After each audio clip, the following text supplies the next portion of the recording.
Okay, so my talk is about serious games. When Stefan, when we were discussing about the content of the talk, Stefan mentioned to speak about something original that we saw around. And that was one of the things that I actually learned about. Well, I mean, I heard about it. I don't know if you guys had heard about it. And recently I had the opportunity to attend myself to one serious game. And so I took this opportunity to try to create one to teach you about a serious game. And so I would like to ask a few of you, because in principle, in a serious game, it is possible to register the voice of different person. And so I couldn't do that because I was just by myself. And so I would like to ask a few of you to unmute your microphone and to play some roles. So Francesco, you will play the role of Francesco. If I may ask to Sharazed to play the role of Lucia, to Rex to play the role of Rex, to Mirta to play the role of Mirta, and to Stefan to play the role of Stefan. Okay, so first scene is between Francesco and Lucia. So ciao, Francesco. Hello, Lucia. I'm glad that you were able to come. I wanted to discuss with you my new idea about our video lectures. Oh, please tell me. Someone told me about serious game as a possible way to motivate students. Have you ever heard about that? No. Wait a minute. Do you think that it was something to do with the games my children play to learn verb tenses?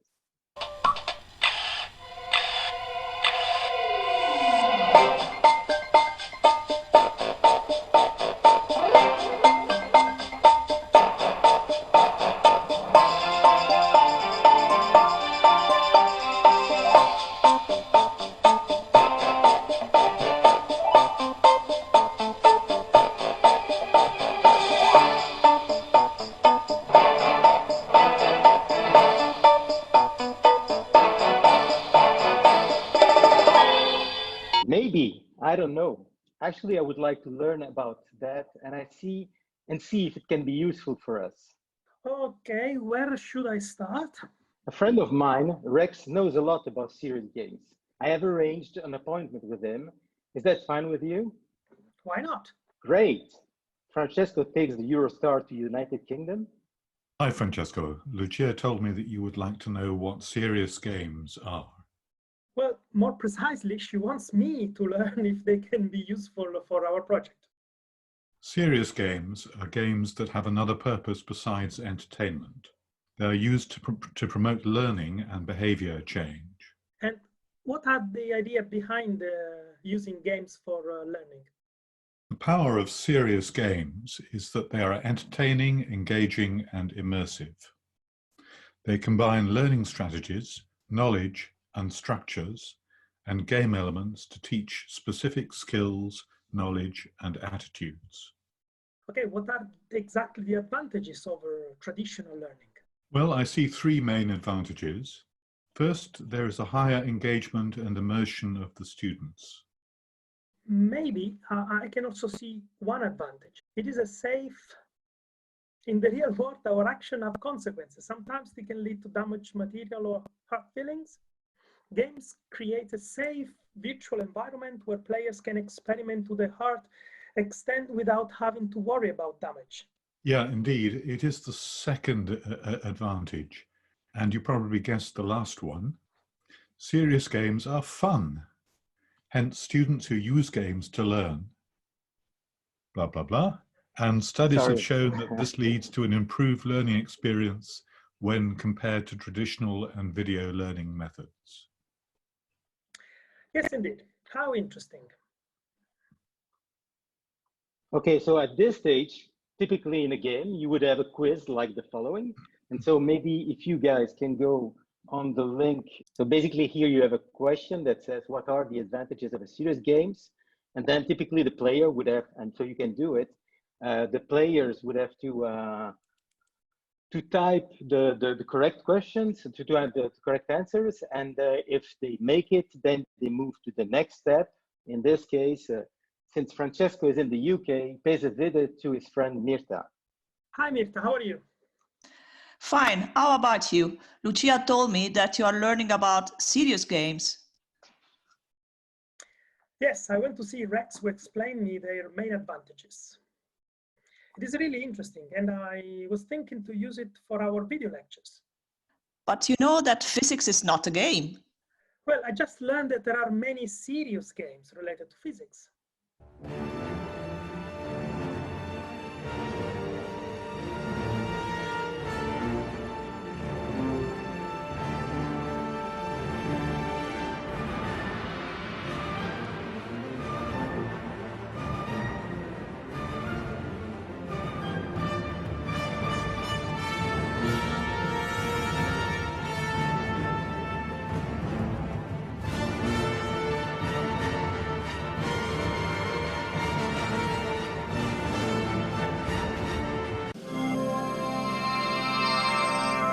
Alarm in the universe. All common sources of energy are almost gone. Planet Unitron wants to send its best man to solve the problem. But unfortunately, he doesn't have time. Instead, Ludwig, a small research robot, takes on a journey to search for new energies. An exciting expedition begins. Why does wood burn? And how does it happen exactly? Can energy also emerge from water? Is reason most important, or does the heart count?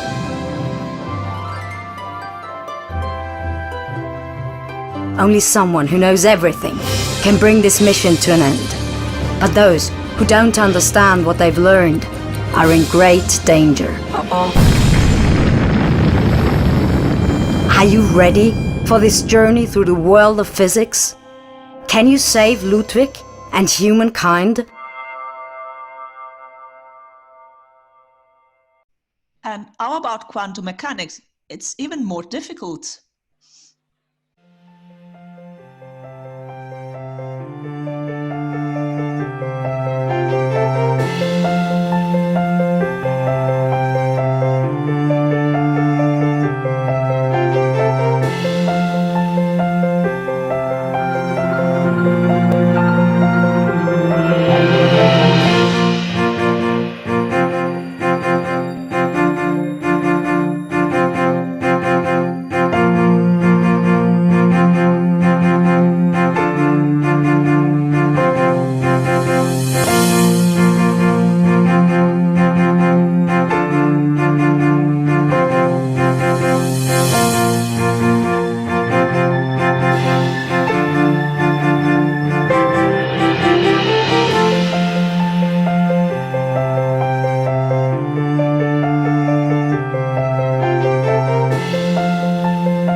And so there's also serious games that help advance science. By now you may have heard of the game called Fold-It and how its players help solve the crystal structure of a protein that had remained unsolved for years. The findings were recently described in a prestigious journal and in the popular press. Today I'll explain what Fold-It is and show you how to get started using it. Fold-It is a scientific project aimed at solving the protein folding problem. Fold-It begins by giving you a series of training missions to complete. Each training mission begins with some information in a speech bubble. It's helpful to read this information first. My goal on this level is to prevent the two side chains from touching. This is called a clash in Foldit and is represented by the spiky red graphic. I can zoom in or out of the scene with the mouse wheel. I can also rotate the scene by clicking on the background and dragging. After looking at the scene from a few angles, it's clear that I need to move one side chain away from the other. I do this by clicking on it and dragging. The next challenge involves clearing the clash caused by two side chains.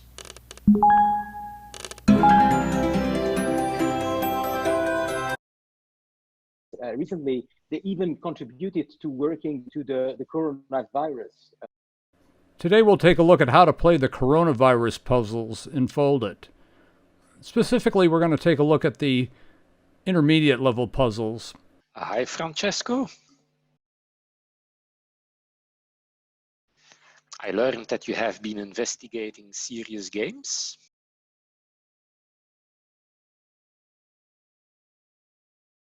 I'm also very interested.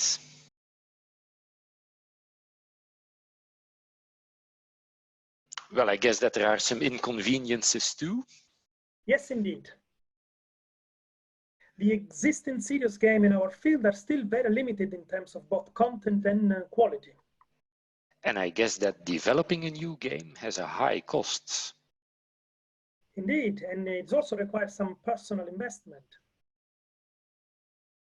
It might be interesting to give it a try, don't you think? Yeah, certainly. Okay, so go back to the quiz. So basically on the quiz, there is a next question that you can go to. So there's a series of questions. So I wanted to know, okay, did you know about serious games before this talk? Okay, 1 is yes and 2 is no. So the next question then is, do you think that serious games can be interesting for digital learning? Again, 1 yes, 2 no. And then you can move to the next question, which is rate a series of elements. And that would be helpful for me afterwards. My apologies for the sound. See that it's not obvious to create a serious game. I used something that was freely available online as a demo, which had limited things, but I think that gives you an idea of what can be done. It can be, as you know, Francesco was pointing to the fact of trying to interest the people by giving them a reward and stuff like that. It can be interesting, but you really have to make, I think, because from the one that I played, I mean, the game was not very elaborated, so it was a bit boring, and the questions were not related to what I was learning, so it was not very interesting. So thank you for your attention.